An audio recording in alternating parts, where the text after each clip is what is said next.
All right, so there are 8 citizenships that I'm going to discuss in this video. Most of them are going to be citizenship by exceptions, which are typically immune to any of the nonsense and the craziness that's happening.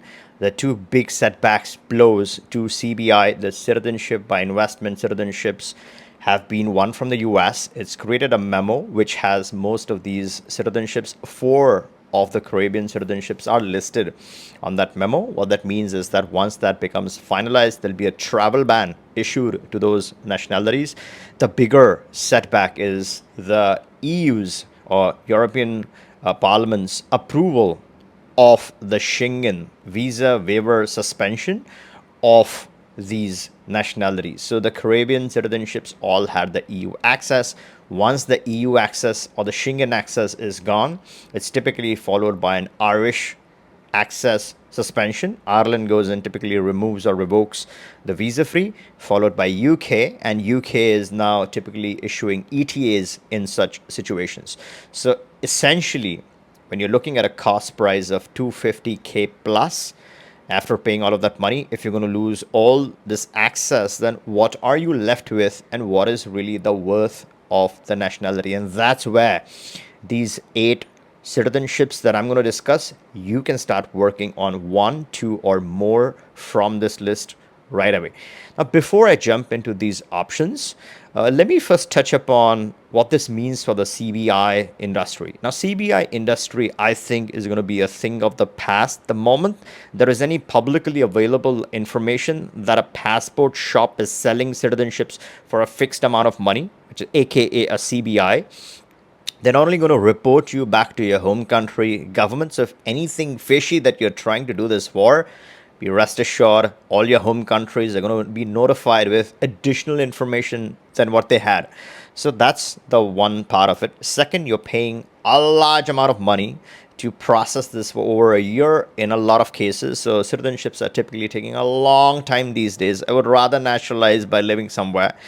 So that's not helping you. The time frames are excruciatingly painful and long because of, again, the Western demands. Now, these countries would ideally take the money and give you the passport the next day, some of them at least.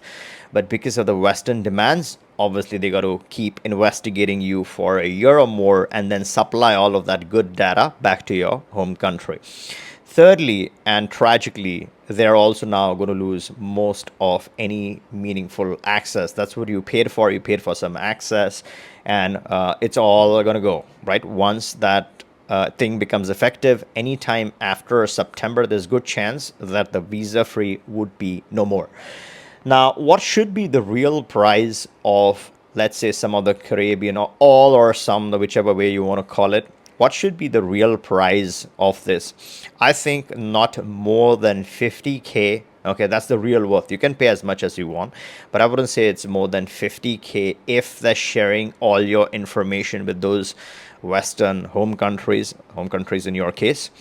But if they're not sharing that information, I don't know if they're going to change that. But if they're not sharing that information, then maybe 75 to 80K is the maximum price with whatever access is left. Which is the better program? I think Grenada still remains a better program because it does have Russia, China, so that may be something to think about. Okay, now let's get started with what are the alternatives, what are the options. Let me first touch upon, let me just get some citizenship by investment options out of the way. Not all are bad, not all are really affected by any of this. Some are. So let me start off with Egypt as a plan C. It's not a plan B, it's a plan C. Egypt is is it a good plan C? Now, I personally feel it's good for certain type of people. You buy a property for 300K in that country, any property on the open market, and then you can obviously acquire the Egyptian nationality. Is this a travel mobility solution? Not at all. This is a plan C solution. Is it a good plan C? In my opinion, and whatever I'm saying over here, for any of these countries, none of this is immigration or legal advice. You always consult this with an attorney. Alternatively, if you want to start some of these options, the ones that we present, right, you can always click the link, book a call, we can discuss and immediately get you started with any of these options that I'm talking about. Okay, so Egypt, in my opinion, and this is personal opinion, I don't think this is a good plan C at all, because of the control that the country would have over its citizens.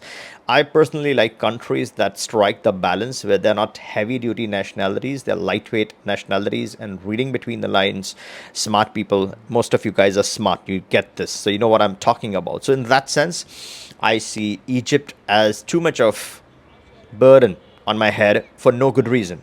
So for that reason, Egypt is an option, but it's under limited circumstances that you would look at this plan C. The next on the list is Turkey. Turkey is a CBI. Has it been affected by the US ban? Nope. Schengen doesn't have to worry about that anyways. Is this a good plan C? Is it a plan C or a plan B? I think this is a plan C, slightly better than Egypt. Now, with Turkey, the kind of passport you have, the moon and the star, and the kind of nationality it is, not good for all, maybe good for some people. Citizenship is taking far longer than it used to take before. So, in that sense, is it a good CBI option? Well, it's okay. I would say it's 25% good.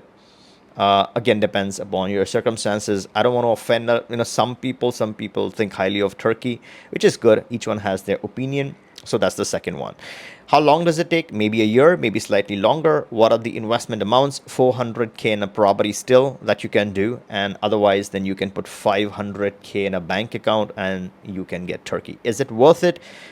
My short answer to this question is nope, it's not worth it. It depends upon your appetite and what you're trying to do, what your use case is. Under very limited circumstances, this could be the right option for the right kind of person. That's where it's important to discuss what you're up to and why you're getting this option.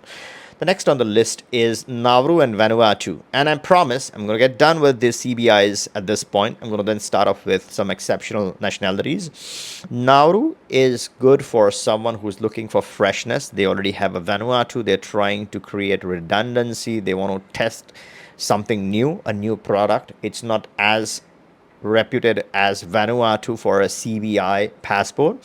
Nauru takes 4 to 6 months. It's not bad. It's okay. Documentation, it's a little too heavy for my liking.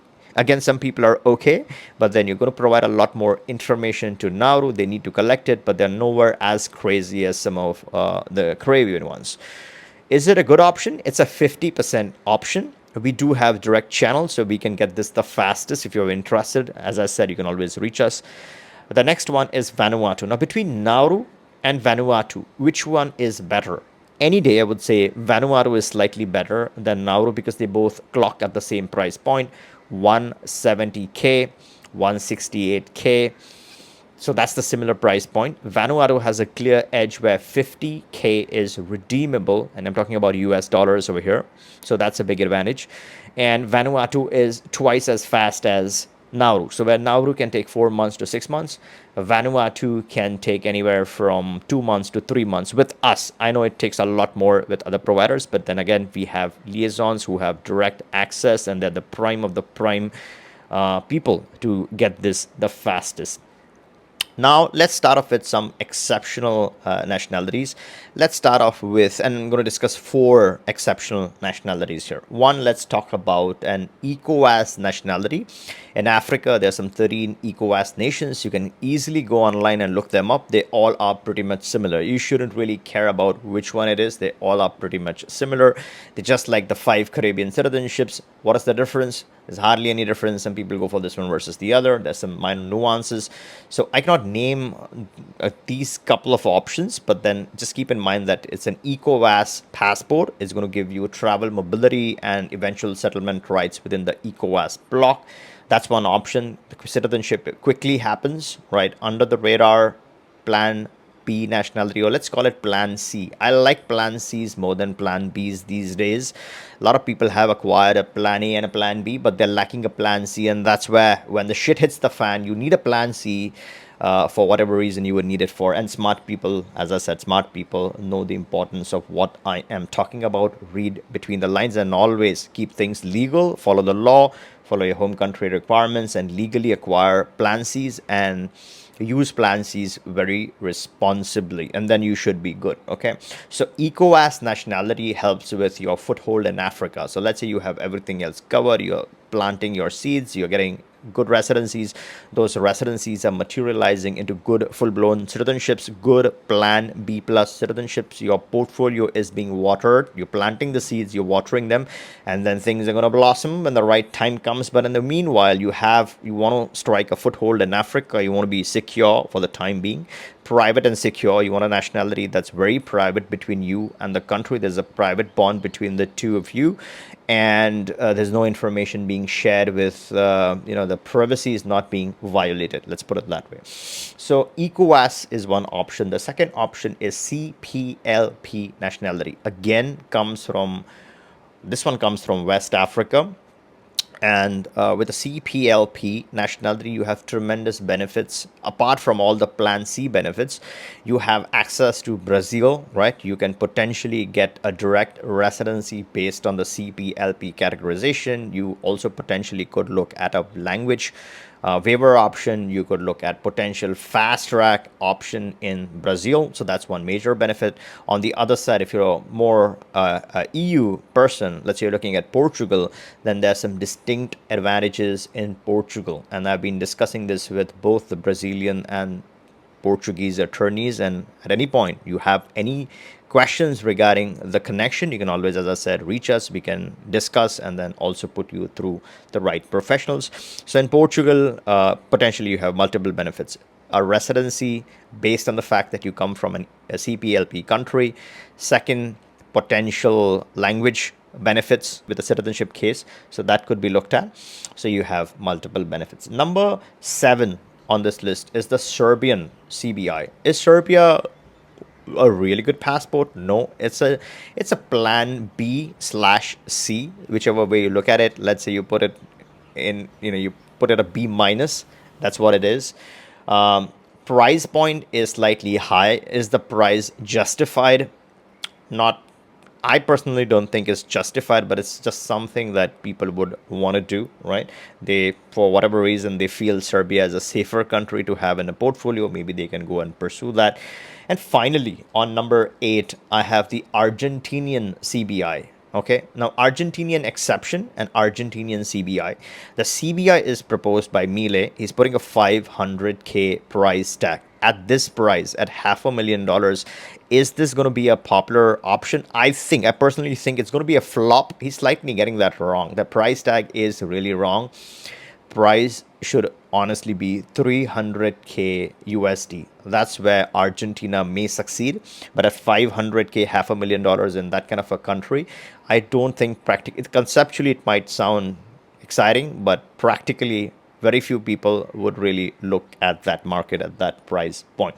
That's not the only thing. There's multiple other issues that they need to fix, right? So if someone wants to purchase this, they can purchase it, but can you get out of this? Can you renounce the citizenship? If the answer is no, and if they come back and put some citizenship-based taxation or complicate life in other ways, then people would want to get rid of this nationality. If you lock them in for life, then you're creating issues and unnecessary barriers. So for that reason, the CBI is not fully developed. It may require a golden visa style flexible residency for a couple of years. So where now people can just live there for 2 years with any kind of residency and naturalize in future. He may want to incentivize and still have you put 500K, and then in a couple of years you get the nationality. So CBI at this time, no, I would stay away from it. How about the normal exception? I would also recommend stay away from the normal exception at this time because of the sweeping immigration changes that he's making. The last thing you want to do is pay some money, get into an exceptional route, and then things change on you. So if you are looking for stability, then I would stay away from Argentina. Now, let me summarize and pinpoint what are the clear winners on this list. I discussed 8 options.